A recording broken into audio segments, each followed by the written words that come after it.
ಪಾಕಿಸ್ತಾನ ಈ 11 ವರ್ಷಗಳಲ್ಲಿ ಭೀಕರ ಬಡತನಕ್ಕೆ ಬಿದ್ದಿದೆ. ಅಂದರೆ ದಿವಾಳಿಯತ್ತ ಸಾಗ್ತಾ ಇದೆ. 11 ವರ್ಷಗಳಲ್ಲಿ ಭೀಕರ ಬಡತನಕ್ಕೆ ಈಗ ಪಾಕ್ ತತ್ತರಗೊಂಡಿದೆ. 7 ಕೋಟಿ ಜನರಿಗೆ ಒಂದು ಹೊತ್ತಿನ ಗಂಜಿ ಕೂಡ ಸಿಗ್ತಾ ಇಲ್ಲ ಅನ್ನೋದು ಗೊತ್ತಾಗ್ತಾ ಇದೆ.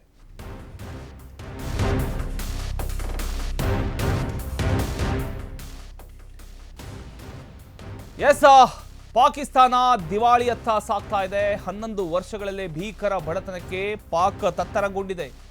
7 ಕೋಟಿ ಜನರಿಗೆ ಒಂದು ಹೊತ್ತಿನ ಗಂಜಿ ಕೂಡ ಸಿಗ್ತಾ ಇಲ್ಲ ಅಂತ ಅಧೋಗತಿಗೆ ತಲುಪಿದೆ ಪಾಕಿಸ್ತಾನದ ಒಂದು ಆರ್ಥಿಕ ಪರಿಸ್ಥಿತಿ. ಬಡತನದ ಪ್ರಮಾಣ 11 ವರ್ಷಗಳಲ್ಲೇ ಗರಿಷ್ಠ ಮಟ್ಟಕ್ಕೆ ಏರಿಕೆಯಾಗಿದೆ.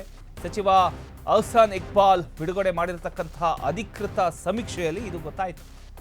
ಪಾಕಿಸ್ತಾನದ ಒಟ್ಟು ಬಡತನದ ಪ್ರಮಾಣ 29% ಏರಿಕೆ ಕಂಡಿದೆ. ಸುಮಾರು 7 ಕೋಟಿ ಜನ ಬಡತನದ ರೇಖೆಗಿಂತ ಕೆಳಗಿನ ಜೀವನ ಮಟ್ಟದಲ್ಲಿದ್ದಾರೆ. 2014ರ ನಂತರ ಗರಿಷ್ಠ ಮಟ್ಟಕ್ಕೆ ಪಾಕಿಸ್ತಾನದ ಬಡತನ ತಲುಪಿದೆ. ಬಡವರು ಹಾಗೂ ಶ್ರೀಮಂತರ ನಡುವಿನ ಅಂತರ ಏನಿದೆ, ಈ ಅಂತರ ಭಾರೀ ಏರಿಕೆ ಕಂಡಿದೆ.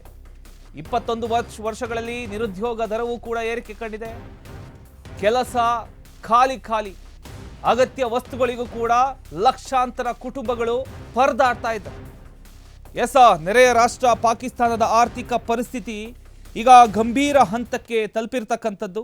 ಕಳೆದ 11 ವರ್ಷಗಳಲ್ಲಿ ಕಂಡೇ ಕಾಣದ ಮಟ್ಟಿಗೆ ಬಡತನ ಏರಿಕೆ ಕಂಡಿದೆ. ಅಧಿಕೃತ ಸಮೀಕ್ಷೆಯ ಪ್ರಕಾರ ದೇಶದ ಬಡತನದ ಪ್ರಮಾಣ 29%ಕ್ಕೆ ತಲುಪಿದ್ದು, ಸುಮಾರು 7 ಕೋಟಿ ಜನ ತೀವ್ರ ಬಡತನ ರೇಖೆಗಿಂತ ಕೆಳಗೆ ಬದುಕುತ್ತಿದ್ದಾರೆ. ಅಂದರೆ ಪ್ರತಿದಿನದ ಬದುಕೆ ಒಂದು ಹೋರಾಟ ಆಗಿದೆ ಅಂತ ಹೇಳ್ಬೋದು. ಅಹ್ಸಾನ್ ಇಕ್ಬಾಲ್ ಅವರು ಬಿಡುಗಡೆ ಮಾಡಿರತಕ್ಕಂಥ ಒಂದು ಸಮೀಕ್ಷೆಯ ಪ್ರಕಾರ ಶೆಹಬಾಜ್ ಶರೀಫ್ ನೇತೃತ್ವದ ಸರ್ಕಾರದ ಮೊದಲ ವರ್ಷದಲ್ಲೇ ಬಡತನ 21.9ರಿಂದ 28.9ಕ್ಕೆ ಏರಿಕೆ ಕಂಡಿದೆ. ಇದು 2014ರ ನಂತರದ ಗರಿಷ್ಠ ಮಟ್ಟ. ಕೇವಲ ಬಡತನ ಮಾತ್ರ ಅಲ್ಲ, ಆದಾಯ ಅಸಮಾನತೆಯೂ ಕೂಡ 27 ವರ್ಷಗಳಲ್ಲೇ ಅತ್ಯಂತ ಕೆಟ್ಟ ಸ್ಥಿತಿಗೆ ತಲುಪಿದೆ.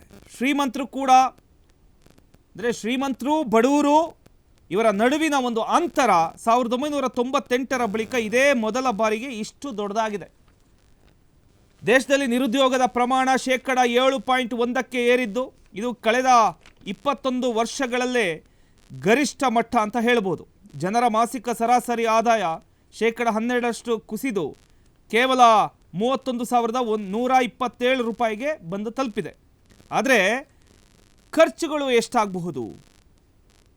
ಅವುಗಳಂತೂ ಗಗನಕ್ಕೇರಿದೆ. ಹಣ ದುಬ್ಬರದಿಂದಾಗಿ ಮನೆಯ ಖರ್ಚು, ವಿದ್ಯುತ್, ಇಂಧನ, ಆಹಾರ ಎಲ್ಲವೂ ಕೂಡ ದುಬಾರಿಯಾಗಿದೆ. ಹೀಗಾಗಿ ಸಾವಿರಾರು ಕುಟುಂಬಗಳು ಒಂದು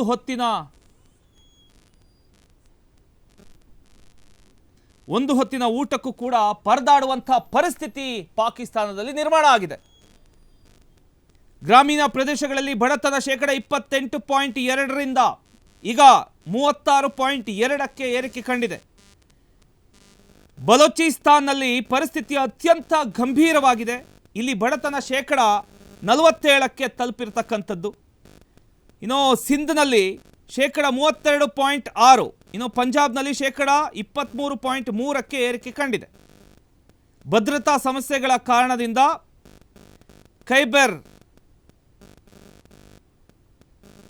ಮತ್ತು ಬಲೂಚಿಸ್ತಾನಗಳ ಆ ಒಂದು ಭಾಗಗಳಲ್ಲಿ ಮಾರುಕಟ್ಟೆ ಪ್ರವೇಶ, ಉದ್ಯೋಗ ಅವಕಾಶಗಳು ಮತ್ತು ಮೂಲಭೂತ ಸೇವೆಗಳು ಏನಿದ್ದಾವೋ ಎಲ್ಲವೂ ಕೂಡ ಕಡಿಮೆ ಆಗಿದೆ. ಇದರಿಂದ ಜನರ ಜೀವನೋಪಾಯ ಮತ್ತಷ್ಟು ಕುಸಿತ ಕಂಡಿದೆ.